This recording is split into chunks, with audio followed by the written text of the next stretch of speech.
here, John Vo. I know some of you know, maybe many of you know who John Vo is. One of the most stylish, creative minds in the business. That's saying a lot when you're staring at a room full of faces, Liz. I know many of you. So when I say he's one of the most creative minds in the business, it's saying a lot in this room.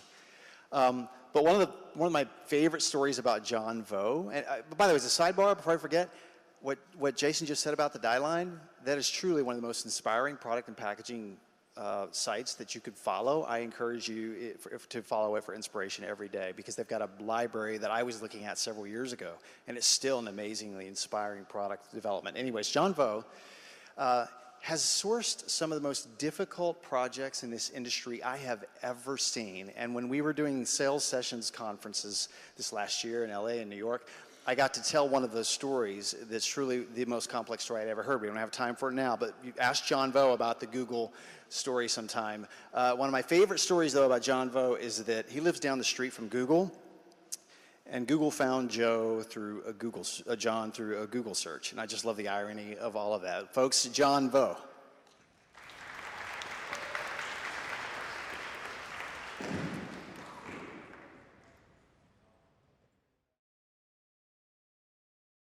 Wow, I learned so much today from everybody who spoke so far. And a lot of heavy hitters in here, and kind of a little nervous. So listening to all the different speakers today, I'm going to pivot a little bit on my presentation. So you may see some things there with some words that don't match what I'm saying, because I'm pivoting. I'm going to try to tie it all together. Yeah. All right, so carving a custom path, custom swag that can't be copied, right? What does that mean?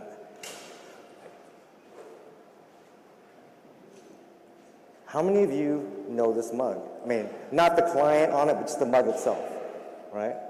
How many of you know where to find this mug? Right.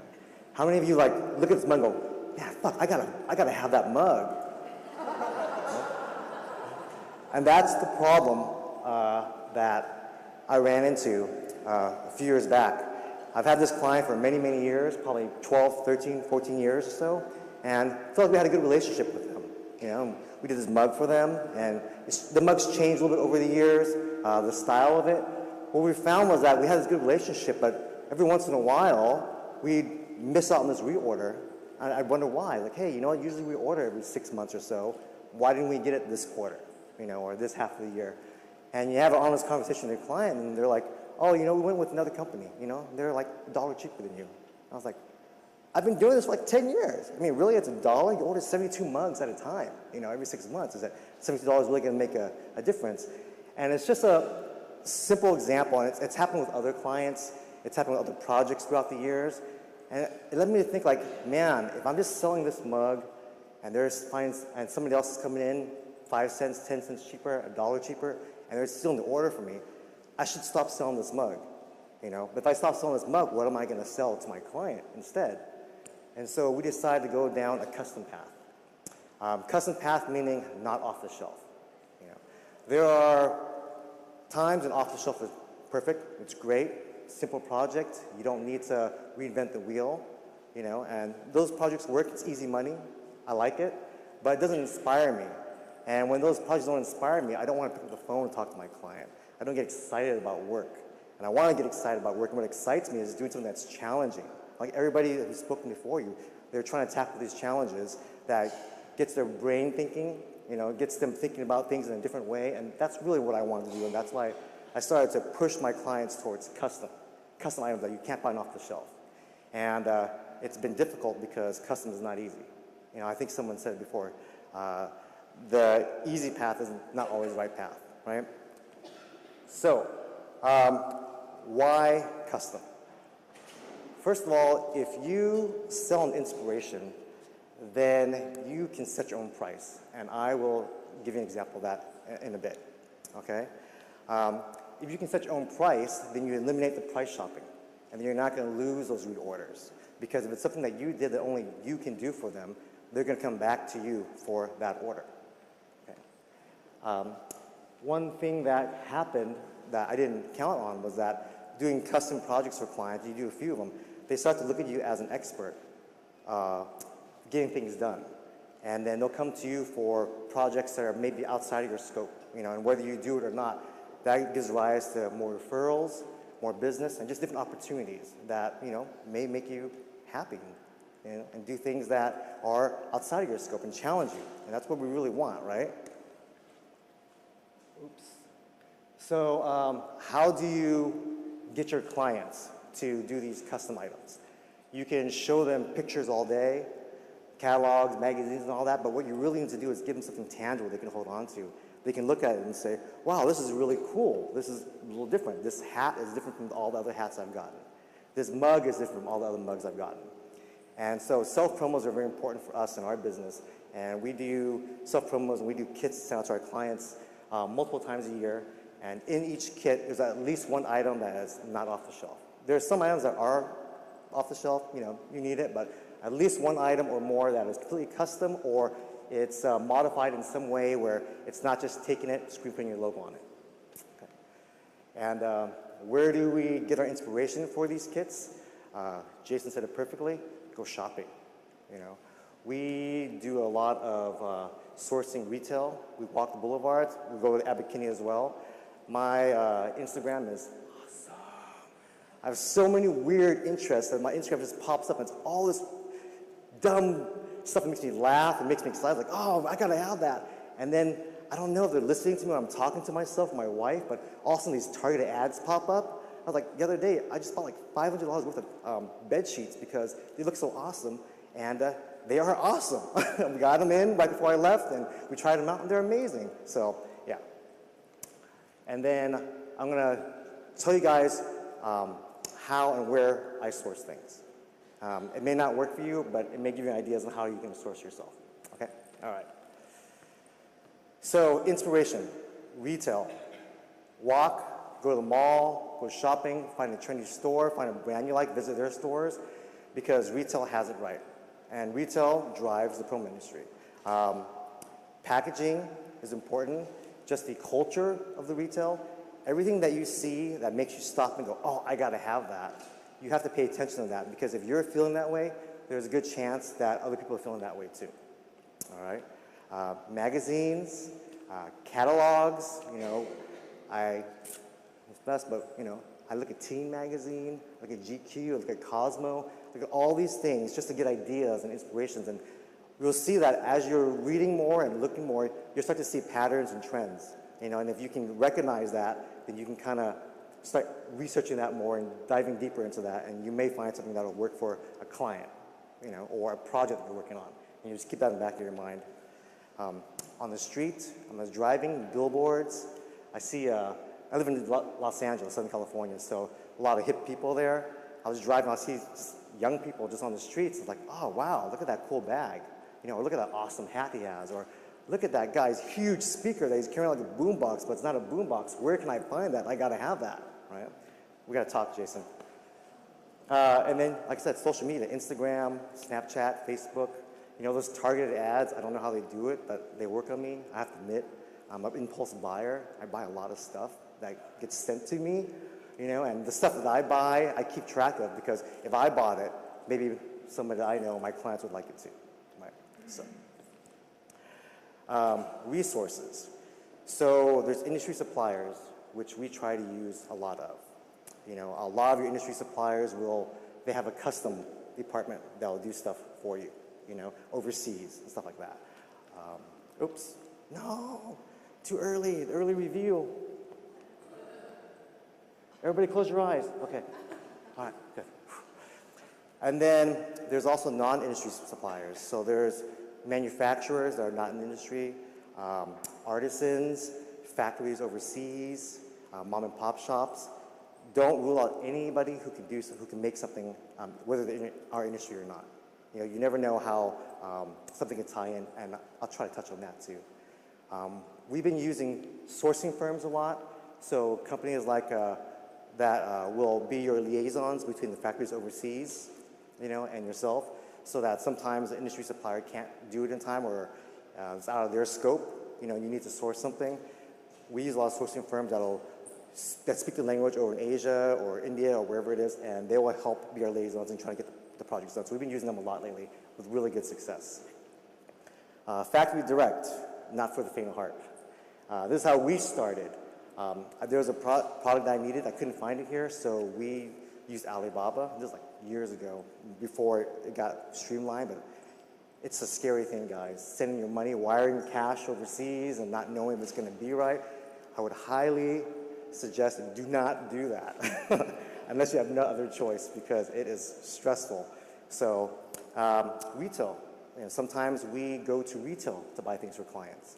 Clients will want a specific item, and there is no other item like that. But they say, we want this Nike bag, and this Nike bag is not available through our promotional products channel. So you go and you buy it retail, and you get it done for them. And what do you do with that retail stuff is you have a pocket of contract decorators, and there's a secret here, a super secret weapon. If you have good contract decorators, you can do anything you want to anything out there. Contract decorators like screen printers, we all know about that. Embroiderers, laser engravers, pad printers, patch makers. People have UV digital printers, so everybody's printing full color images on product now, right? Most of the times the suppliers only do it on their products, but if you find a company that has UV printers, they'll do anything for you. So you can decorate anything out there, and you can make everything extra, extra, extra. And then the last is packaging. Sometimes it's not about the product, it's about the packaging. Jason talked about his gold box. He developed that box before he knew what to put inside it. And I think that's very relevant because it's true. Right? And we'll get on that in a little bit too. All right, so now let's get to the pictures and the fun stuff.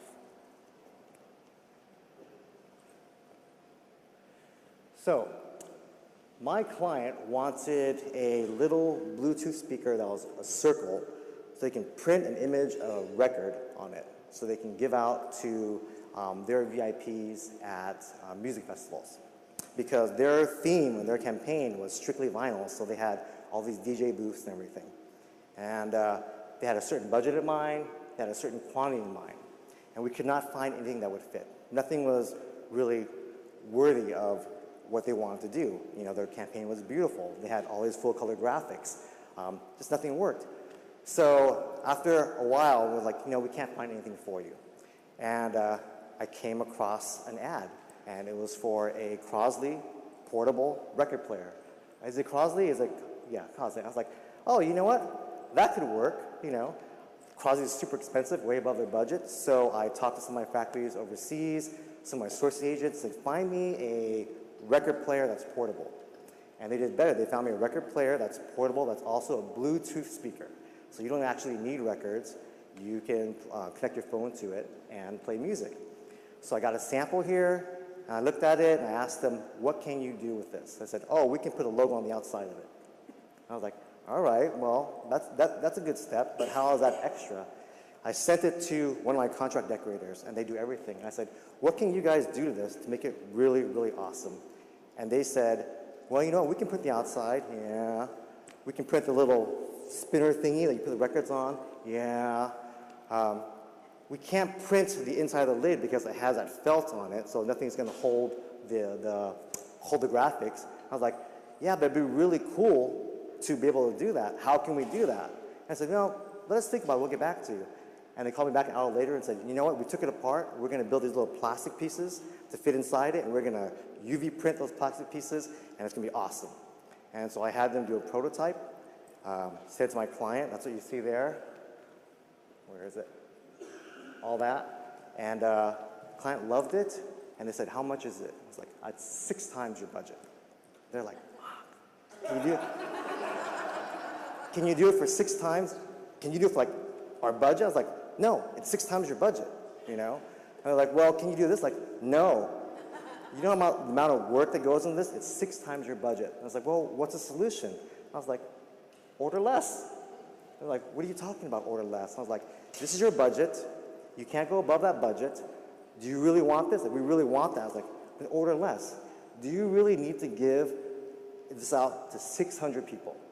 Why don't you get out to 100 of your most VIP, most influential influencers, and have it be a piece that not everybody can get, that everybody will covet?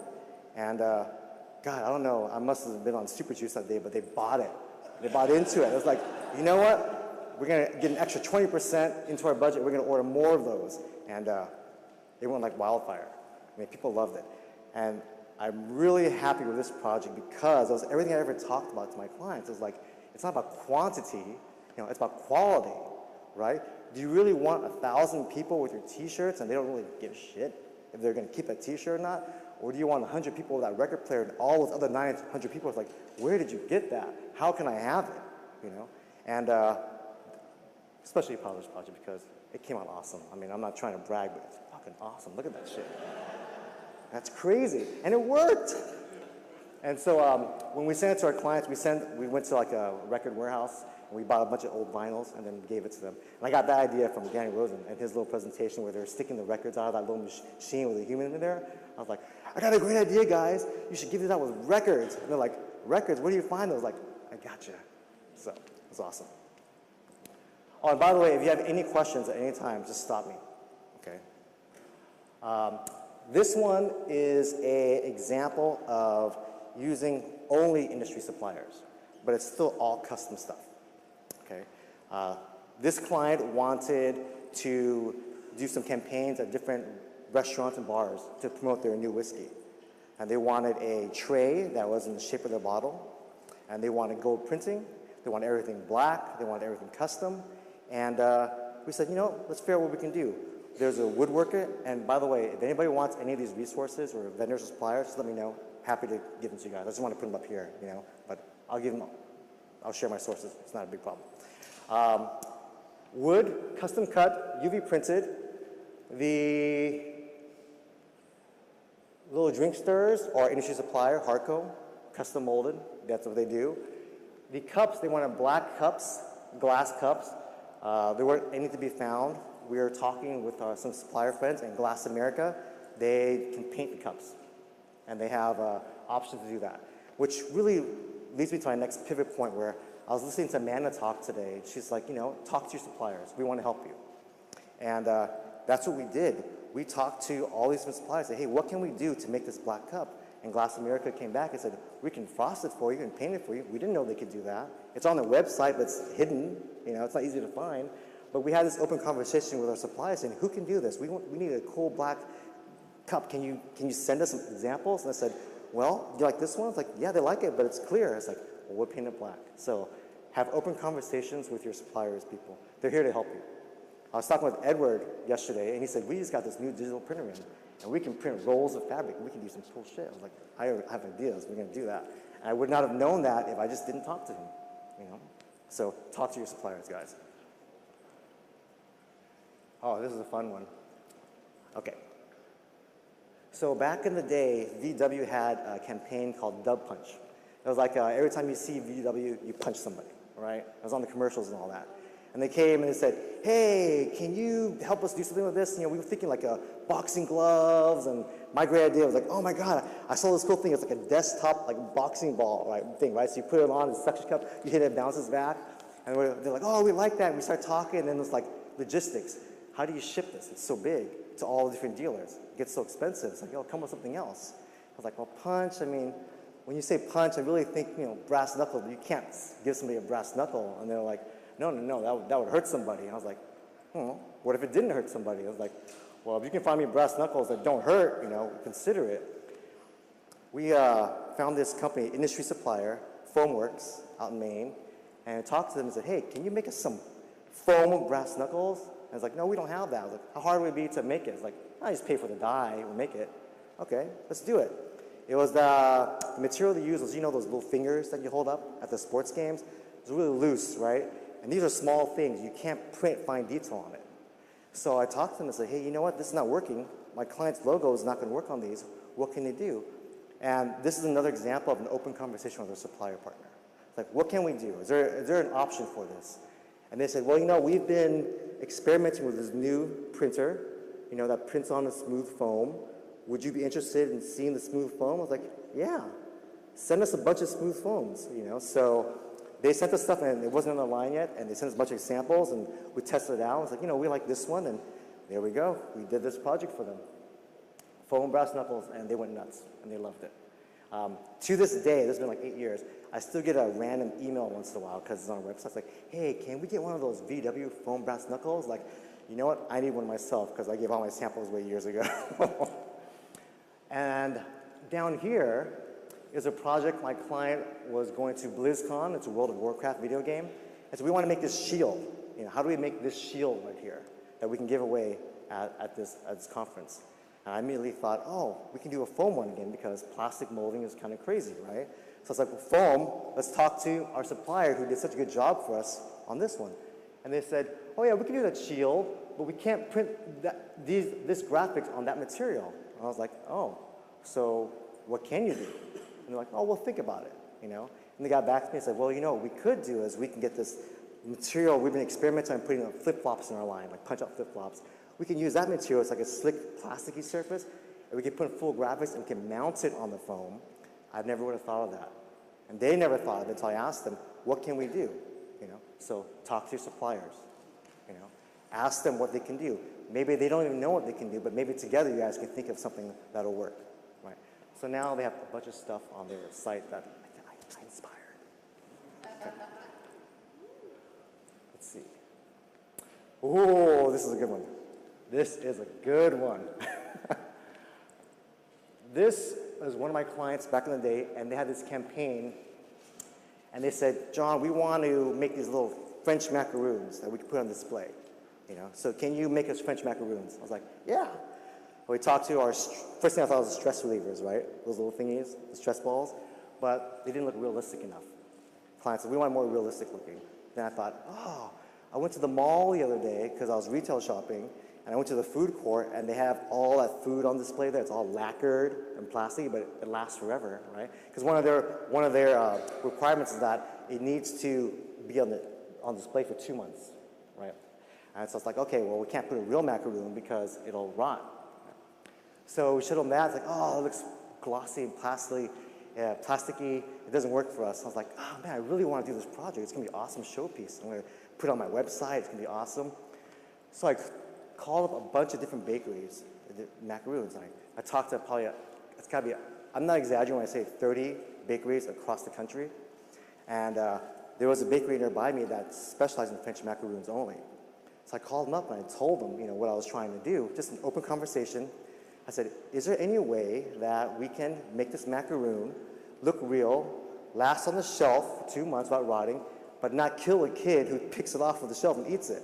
And they're like, I don't know. And together, they're willing to experiment, and they developed a recipe, and I think it's like a bunch of extra egg whites and just a whole shitload of sugar, you know? And it made it really hard. It was like you dropped it, it was like clink. But yeah, those are real macaroons, PMS matched to the colors of their campaign, and displays in all the Berry Central stores across the country, and it lasted 2 months, and they said they only had a few incidents of people trying to eat it. So. But that's an example of going outside the industry. You know, a client wants to do something, you know, maybe don't give up if you can't find something in your normal channels. Maybe look outside and figure out if you really needed this. If this is your daughter or son's wedding, and you really needed this, what would you do? You'd do anything. You'd search the ends of the earth, right? So do that for your clients, and they will appreciate it. Oh, yeah. I only put this up there because I really like this image. This was my first project where we said we're going to send our clients something custom, you know, that's not off the shelf. And I saw this cookie jar that was the shape of this zombie mug. I was like, I want it to be a mug instead.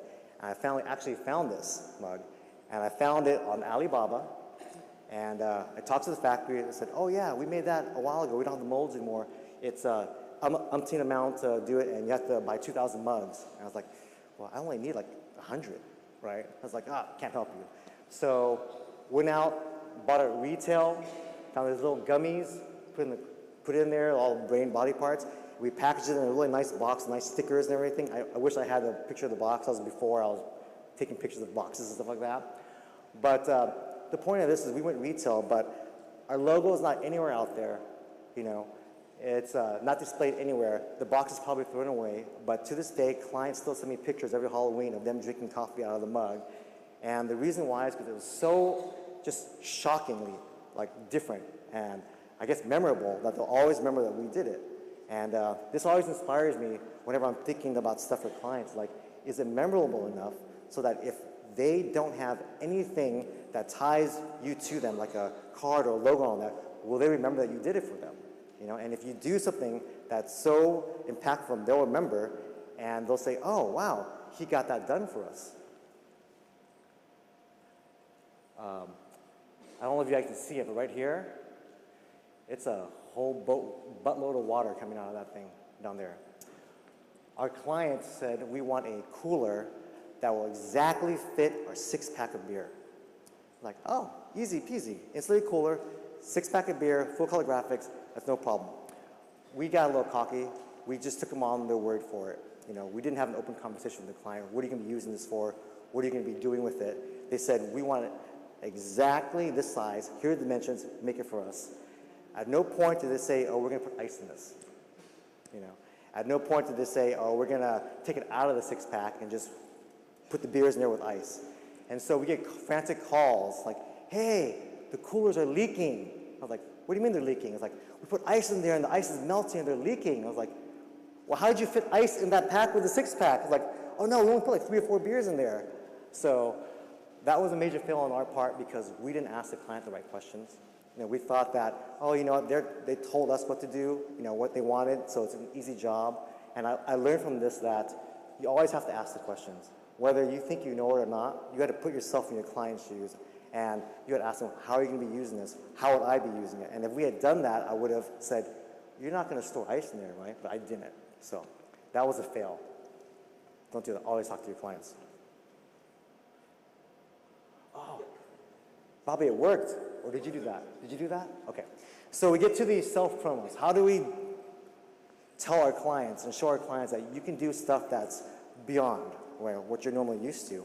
And we found the best way for us to do that was to send out actually self-promos that actually demonstrated this. And not just one self-promo, because sometimes it doesn't work. We send them kits, or we send them something that's very thematic. So the way we do it is either I'll see something like this one we did for this summer, this kit right here, and I saw someone on Venice Beach riding her roller skates with this shiny fanny pack with an ice cream cone. I was like, oh my God, that is so Southern California. That's where we're going to sign up for our summer kits. So we had these fanny packs made with custom lining, and we had socks made with Socks 101 that had a pocket in it so you could put money for the ice cream, like dollar bills and all that, and just a bunch of other little summer stuff, We send this to our clients in a box that's printed inside, the packaging, and they loved it. Every year we send them a summer swag kit, and we look forward to that and look forward to a Halloween kit. This one we did last year, it's just one of those skull mugs, skull molds, ice molds that you find. We didn't do anything different to it, we just added our name to the outside of the box, and we included a recipe card inside, along with liquor. So it could be as simple as just putting it in a special box, putting a recipe card in something. Just something that's a little different, that's not just your logo here, right? This is a good one. This is Origaudio. We wanted to do a summer theme, so we did, and it was actually based off of this bag where it was like, oh, you can put your full logo on there. So we designed it for this bag, then we designed a custom hat, and then a little custom 70s, 80s skateboarder wallet. And we sent it out as a kit to our client with a drink mat and a glass and all that kind of stuff. But anyways, you guys get the idea. If you're doing a self-promo, think of a theme or find an item that you want to build it around and just go full on and do that for them. Because it shows them that you're thinking about more than just the one thing. You think about the overall picture, right?